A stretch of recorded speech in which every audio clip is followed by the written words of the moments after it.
बात सन 1995 की है। हरियाणा के एक छोटे से गांव में।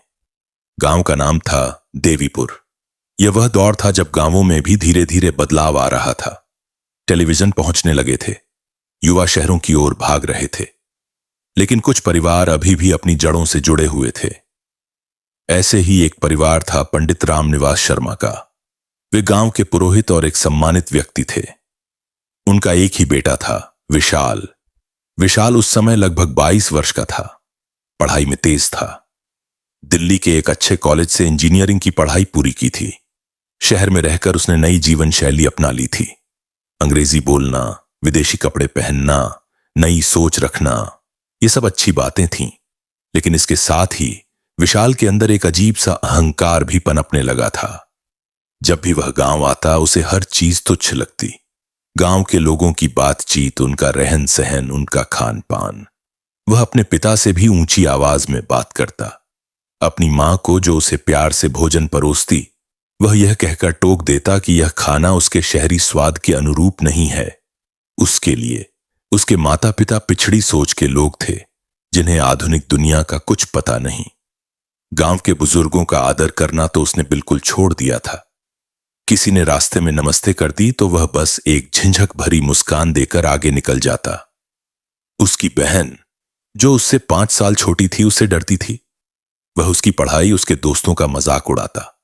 उसका मानना था कि लड़कियों को ज्यादा पढ़ाने लिखाने से कोई फायदा नहीं। लेकिन सबसे ज्यादा दुख उसकी मां को होता था। पंडित रामनिवास शर्मा शांत स्वभाव के थे। वे चुप रहते, लेकिन मां सुशीला देवी का हृदय टूटा रहता। वह रात को सो नहीं पाती। अपने इकलौते बेटे को इस तरह बदलते देखना उसके लिए असहनीय था। वह कभी कभी उसे समझाने की कोशिश करती। बेटा विशाल, बड़ों का आदर करना, अपनी जड़ों से जुड़े रहना, यह कोई पिछड़ापन नहीं है, यह संस्कार है। विशाल उसकी बात को हवा में उड़ा देता।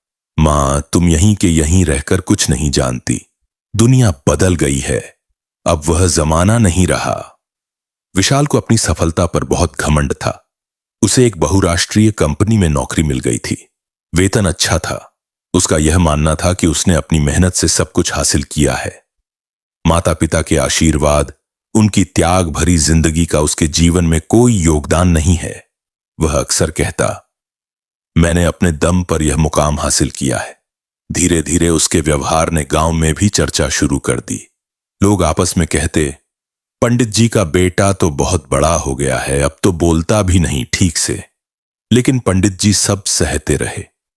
वे उम्मीद करते कि समय के साथ उनका बेटा समझदार हो जाएगा। लेकिन समय के साथ विशाल का अहंकार और भी बढ़ता गया। वह अब साल में एक बार ही गांव आता, और वह भी कुछ घंटों के लिए। फोन पर भी बात करते समय उसकी बातों में अधिकार और उपेक्षा का भाव रहता। उसकी मां के आंसू और पिता की चुप्पी उसकी आंखों के सामने थे, लेकिन उसने कभी उन्हें महसूस करने की कोशिश नहीं की। वह नहीं जानता था कि उसका यह व्यवहार सिर्फ दुनिया में ही उसके लिए मुसीबत नहीं खड़ी कर रहा था। कुछ और भी था जो उसे देख रहा था। कुछ ऐसा जो इंसानी भावनाओं और संस्कारों की कीमत जानता था, और जो इंतजार कर रहा था सही समय का। सन 1998 का साल आया। विशाल की नौकरी अच्छी चल रही थी। उसे विदेश जाने का मौका मिला। वह और भी खुश था। अब तो वह पूरी तरह से अपने आप में मग्न रहने लगा। उसने गांव आना लगभग बंद कर दिया। फोन भी कभी कभार। उसकी मां की तबीयत ठीक नहीं रहती थी। डॉक्टर ने कहा था कि उन्हें दिल की बीमारी है और तनाव से दूर रहना चाहिए। लेकिन विशाल के व्यवहार ने उनका तनाव और बढ़ा दिया था। एक दिन पंडित रामनिवास ने विशाल को फोन किया। उनकी आवाज में गंभीरता थी। बेटा विशाल, तुम्हारी मां की हालत ठीक नहीं है। वह तुम्हें बहुत याद करती हैं। क्या तुम कुछ दिनों के लिए गांव आ सकते हो? विशाल ने झल्लाकर जवाब दिया, जॉम पिताजी, आप जानते हैं कि मैं कितना व्यस्त हूं। विदेश जाने की तैयारी चल रही है। मैं अभी नहीं आ सकता। मां को आराम करना चाहिए। आप उन्हें अच्छे से रखो। पैसे की कोई कमी हो तो बताए। पैसे। विशाल के लिए अब हर समस्या का समाधान पैसा था। वह यह नहीं समझ पा रहा था कि उसकी मां को उसकी ममता चाहिए, उसकी उपस्थिति चाहिए। पंडित जी ने फोन रख दिया। उनकी आंखों से आंसू बह निकले। उस रात सुशीला देवी की हालत और बिगड़ गई। उन्हें अस्पताल ले जाया गया। अस्पताल में सुशीला देवी बार बार विशाल का नाम ले रही थीं। पंडित जी ने फिर से फोन किया। इस बार विशाल का फोन स्विच ऑफ था। शायद वह किसी महत्वपूर्ण मीटिंग में था। जब उसने फोन ऑन किया और पिता का मैसेज देखा तो उसने सोचा कि शाम को कॉल करूंगा, लेकिन शाम को वह अपने दोस्तों के साथ पार्टी में व्यस्त हो गया। 2 दिन बाद जब उसने पिता को वापस कॉल किया तो उसे पता चला कि उसकी मां नहीं रही। उन्होंने अंतिम सांस तक उसका नाम लिया था। विशाल के पैरों तले जमीन खिसक गई, लेकिन फिर भी उसके अहंकार ने उसे पूरी तरह टूटने नहीं दिया। उसने सोचा यह तो होना ही था। मां बूढ़ी थी, बीमार थी। वह गांव पहुंचा। अंतिम संस्कार के दौरान भी उसके चेहरे पर वही ठंडापन था। वह रोया नहीं। उसे लगा कि रोना कमजोरी की निशानी है। गांव के लोगों ने देखा कि विशाल अपनी मां की मृत्यु पर भी एक आंसू नहीं बहा रहा है। लोगों ने आपस में फुसफुसाना शुरू कर दिया, लेकिन विशाल को इसकी परवाह नहीं थी। मां के जाने के बाद पंडित रामनिवास और अधिक टूट गए। वह अकेले पड़ गए।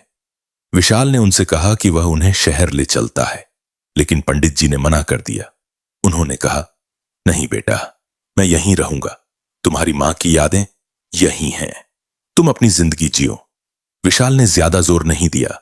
उसने सोचा, ठीक है, वैसे भी वह विदेश जाने वाला है, पिता को यहीं रहने दो। वह गांव से लौट गया, लेकिन अब से अजीब घटनाएं शुरू हो गईं। पहली घटना उसके शहर के घर में हुई।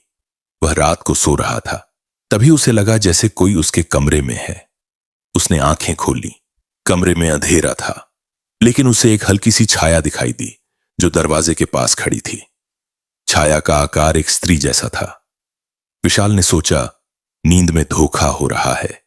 उसने करवट बदली और सो गया। अगले दिन वह ऑफिस के लिए तैयार हो रहा था। अचानक उसकी नजर आईने पर पड़ी। आईने में उसका चेहरा दिख रहा था, लेकिन उसके पीछे दूर कमरे के कोने में वही छाया फिर से दिखाई दी। वह तेजी से पलटा। कोने में कुछ नहीं था। उसने इसे अपनी थकान मान लिया, लेकिन घटनाएं बार बार होने लगीं। कभी रात को उसे अपनी मां की आवाज सुनाई देती, बेटा विशाल। वह जाग जाता, चारों तरफ देखता, कुछ नहीं होता। कभी उसके कपड़ों में से उसकी मां का पुराना रूमाल निकल आता जो उसने कभी नहीं देखा था। उसने उन चीजों को फेंक दिया। उसने सोचा, यह सब उसके दिमाग का खेल है, मां की यादों का दबाव। लेकिन एक रात सब स्पष्ट हो गया। वह गहरी नींद में था, तभी उसे एक तेज खुशबू ने जगा दिया। वह खुशबू उसकी मां के शरीर की खुशबू थी। वह स्नान के बाद चंदन का तेल लगाती थी। विशाल की आंखें खुल गईं। उसने देखा, उसके बिस्तर के किनारे एक आकृति बैठी हुई थी। उसने सफेद साड़ी पहन रखी थी। उसका चेहरा साफ नहीं था, लेकिन विशाल पहचान गया। वह उसकी मां थी। विशाल की जबान बंद हो गई। वह चिल्ला नहीं सका। उस आकृति ने हाथ बढ़ाया। उसका हाथ विशाल के सिर के पास आया, लेकिन वह उसे छूने के बजाय उसके सिर के ऊपर से गुजर गया, जैसे आशीर्वाद दे रही हो। फिर वह आकृति धीरे धीरे धुंधली पड़ गई और गायब हो गई। उस रात के बाद विशाल के अंदर एक बदलाव सा आया, लेकिन वह बदलाव डर से भरा हुआ था, पश्चाताप से नहीं। उसने सोचा, यह उसका दिमाग है जो उसे सजा दे रहा है। उसने किसी से कुछ नहीं कहा। वह विदेश जाने की तैयारियों में लग गया। उसने सोचा, नई जगह, नया माहौल, सब ठीक हो जाएगा। लेकिन वह नहीं जानता था, कुछ चीजें, कुछ गलतियां स्थान नहीं बदलती, वे तो आत्मा से चिपक जाती हैं। और उसकी मां की आत्मा ने उसे आशीर्वाद दिया था, लेकिन क्या सिर्फ एक आशीर्वाद ही काफी था, या फिर कुछ और भी था जो उसके इंतजार में था, जो उसके अहंकार को देख रहा था, जो उसके पिता के दुख को देख रहा था, और जो अपना समय आने का इंतजार कर रहा था। विशाल विदेश चला गया। नई नौकरी, नई संस्कृति। उसे लगा कि अब सब ठीक हो जाएगा, लेकिन घटनाएं उसका पीछा करती रहीं। अब वह आकृति उसे विदेश में भी दिखाई देने लगी। कभी मेट्रो में भीड़ के बीच, कभी ऑफिस की खिड़की के बाहर, तो कभी रात को उसके अपार्टमेंट के दरवाजे पर खड़ी हुई। हर बार वह दूर से देखती, मुस्कुराती नहीं, रोती नहीं, बस देखती रहती। विशाल का डर गहराने लगा। उसने शराब पीनी शुरू कर दी, नींद की गोलियां लेनी शुरू कर दी, लेकिन कोई फायदा नहीं हुआ। उसकी नौकरी पर असर पड़ने लगा। वह चिड़चिड़ा हो गया। उसके अहंकार में थोड़ी सी दरार आई, लेकिन वह अभी भी किसी से मदद मांगने को तैयार नहीं था। वह मानने को तैयार नहीं था कि उसे कोई परेशानी है। इधर गांव में पंडित रामनिवास अकेले पड़ गए थे। वह दिन रात भगवान का नाम जपते, अपने बेटे की सलामती की प्रार्थना करते। उन्हें पता था कि कुछ गलत हो रहा है। एक रात उन्होंने स्वप्न देखा। उनकी पत्नी सुशीला देवी उनके सामने आई। उनकी आंखों में दुख था। उन्होंने कहा, विशाल को बचाओ, वह बहुत गहरे संकट में है। मैं उसे बचा नहीं पा रही। वह जिस रास्ते पर चल रहा है, वह रास्ता उसे विनाश की ओर ले जा रहा है। पंडित जी ने पूछा, क्या करूं? वह तो मेरी बात सुनता ही नहीं। सुशीला देवी ने कहा, वह सुनने को तैयार नहीं है, लेकिन कुछ शक्तियां हैं जो उसके व्यवहार से नाराज हैं। वे उसे सबक सिखाना चाहती हैं। मैं उन्हें रोक नहीं पा रही। तुम जल्दी ही एक पत्र उसे भेजो, उसे समझाओ, नहीं तो बहुत देर हो जाएगी। पंडित जी की नींद टूट गई। उन्होंने उसी रात एक लंबा पत्र लिखना शुरू किया। उसमें उन्होंने अपना सारा दिल उड़ेल दिया। विशाल के बचपन की यादें, उसकी मां का प्यार, गांव का महत्व, बड़ों का आदर करने की बात। उन्होंने लिखा, बेटा, अहंकार इंसान का सबसे बड़ा शत्रु है। यह तुम्हें अंधा बना देता है। तुम्हारी मां तुमसे बहुत प्यार करती थी। उनकी आत्मा अभी भी तुम्हारे चारों ओर है, तुम्हें सही रास्ता दिखाने के लिए। लेकिन अगर तुमने अपना व्यवहार नहीं बदला, तो कुछ और ही शक्तियां तुम्हारा मार्गदर्शन करेंगी, और उनका मार्गदर्शन बहुत कठोर होता है। पत्र भेजा गया, लेकिन विशाल ने उसे पढ़ा नहीं। उसने लिफाफा देखा, गांव का पता देखा और सोचा कि पिताजी फिर से उपदेश दे रहे होंगे। उसने पत्र को अपने टेबल के एक कोने में रख दिया। कभी पढ़ूंगा, समय मिलने पर। लेकिन समय ने उसके साथ विश्वासघात किया। कुछ ही दिनों बाद विशाल एक बड़ी प्रस्तुति के लिए तैयारी कर रहा था। उसका अहंकार चरम पर था। वह सोच रहा था कि इस प्रस्तुति के बाद उसकी पदोन्नति तय है। वह रात देर तक काम करके घर लौटा, थकान से चूर। उसने शराब की एक बोतल खोली और पीने तभी उसका फोन बजा। पिताजी का फोन था। विशाल ने सोचा, फिर क्या चाहिए। उसने फोन उठाया। पिता की आवाज सुनकर वह चौंक गया। पिता रो रहे थे। बेटा विशाल, तुम्हारी मां, वे मुझसे मिलने आई थीं।